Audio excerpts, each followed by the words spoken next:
আসসালামু আলাইকুম। পরশমনিস kitchen and bakes YouTube চ্যানেলে আপনাদের সবাইকে স্বাগতম। আজকে আমি নিয়েছি পাপড়ি চাট। তাহলে ফিরছি ইন্ট্রোর পর।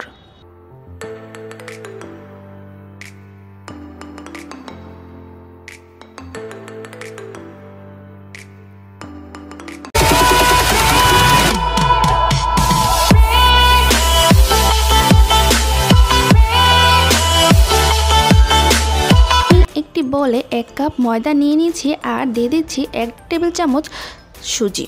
এখন ময়দা আর সুজিটাকে আমি ভালো করে মিশিয়ে নেব।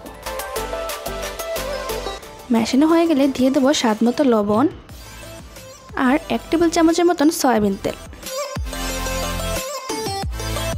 এখন ময়দার সাথে এই লবণ আর তেলটাকে ভালো করে মিশিয়ে নেব।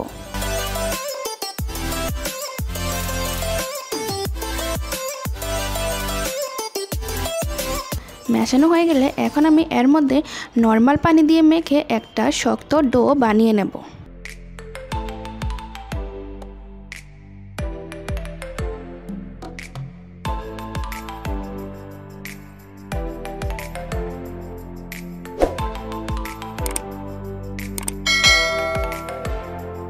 ডোটা বানানো হয়ে গেলে এখন আমি এর ডো থেকে ছোট ছোট করে লেচি কেটে নেব।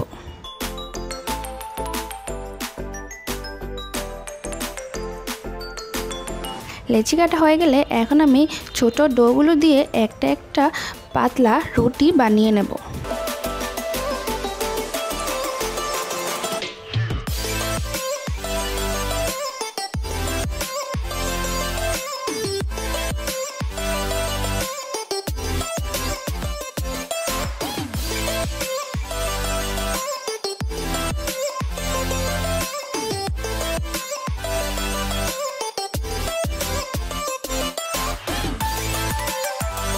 পাতলা রুটি বানানো হয়ে গেলে এখন আমি এর মধ্যে একটা কুকি কাটার নিয়ে এর মধ্যে ছোট ছোট করে পুরি আকারে কেটে নেব।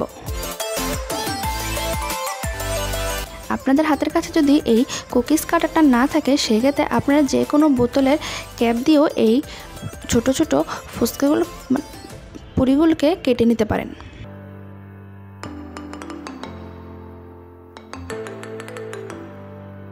একইভাবে আমি সবগুলোকে বানিয়ে নেব। বানানো হয়ে গেলে চুলায় কড়াই বসিয়ে এর মধ্যে সয়াবিন তেল দিয়ে দেব। আমি এইগুলো যেহেতু একটু ডুবো তেলে ভাজবো তাই তেলের পরিমাণটা আমি একটু বাড়িয়ে দিয়েছি।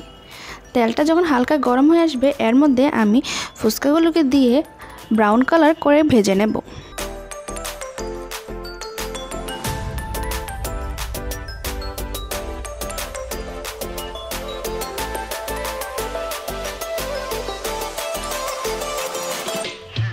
এই পর্যায়ে চুলার আঁচটা কিন্তু মিডিয়াম টু লো হিটে রাখতে হবে, না হয় ফুচকাগুলো কিন্তু পুড়ে যাবে। ফুচকাগুলো যখন এরকম ভাজা ভাজা হয়ে আসবে তখন আমি ফুচকাগুলোকে তুলে নেব।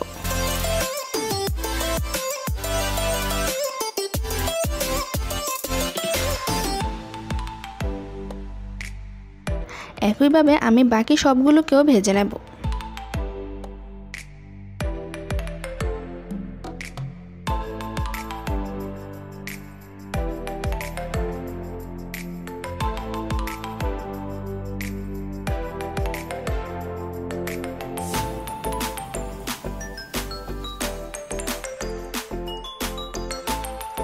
ভাজা হয়ে গেলে আমি তেলটাকে একটু কমিয়ে এর মধ্যে 1 মুঠের মতন পেঁয়াজ কুচি দিয়ে হালকা করে ভেজে নেব। পেঁয়াজগুলো হালকা করে ভাজা হয়ে গেলে দিয়ে দেব কাঁচামরিচ কুচি। এখন পেঁয়াজ আর কাঁচামরিচটাকেও আমি হালকা করে ভেজে নেব। ভাজা হয়ে গেলে এখন দিয়ে দেব স্বাদমতো লবণ, একটুখানি হলুদের গুঁড়া, একটুখানি মরিচের গুঁড়া, একটুখানি গরম মশলা আর একটুখানি জিরার গুঁড়া দিয়ে সবগুলোকে ভালো করে মিশিয়ে ভেজে নেব।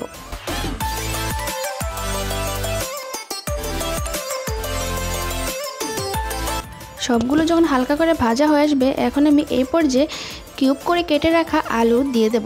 আলুগুলোকে আমি আগে থেকেই সেদ্ধ করে নিয়েছি। এখন সবগুলোকে ভালো করে মিশিয়ে নেব।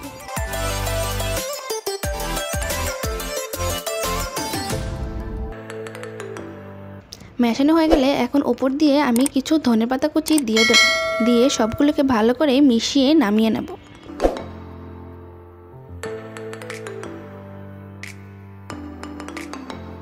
এখন আমি পাপড়ি চাটগুলোকে ভালো করে সাজিয়ে নেব। তো প্রথমে আমি এখানে পাপড়িগুলোকে ভালো করে প্লেটিং করে নেব।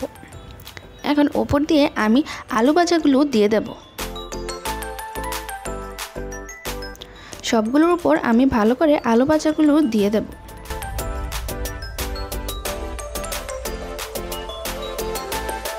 আলু ভাজাগুলো দিয়ে দেওয়া হয়ে গেলে এখন আমি ওপর দিয়ে গাজর গ্রেট করে দেব।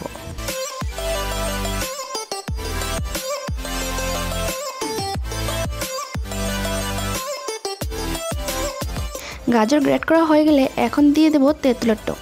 আমি শুধু তেঁতুলটাকে পানি দিয়ে একটু গুলিয়ে নিয়েছি।